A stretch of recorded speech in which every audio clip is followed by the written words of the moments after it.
I recently went out on a date, and this is what happened. I was calmly having my broccolis like I always do. And the lady, the sweet one, was asking me, what do you do for work, business? And then we eventually came to the idea of men and women.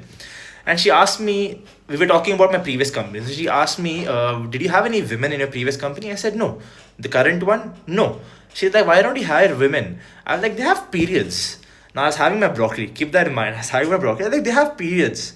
I looked up and I saw shock. I saw shock in her face. And I was like, yo, chill, chill. Right, explain. Right? This is my justification. My previous company was a steakhouse. It was a cloud kitchen. We had chefs, three chefs, plus me working 24/7. 24/7. It was a 24/7 operating kitchen. And they'd sleep, wake up, cook, sleep, wake up, cook. It was not a woman friendly environment. Like, especially the fact that they lived in the house with me, it was not friendly for women. We had to hire a man, and it was quite hard to find a woman with the same pay scale working there. So, first she had shock, then she slightly calmed down, and then she had a shock again when I told her there's no women in my current agency as well. I have no women in my agency. She's like, why don't you have women in your current agency?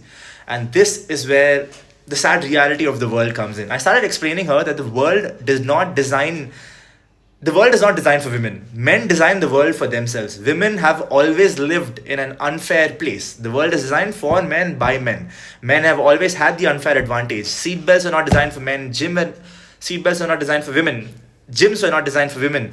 That's just two random examples. There are so many things in this world that were designed by men for men, completely ignoring women. And that's just like random utilities, even vaccines, medications, so many things don't even take women into consideration. And it's just sad.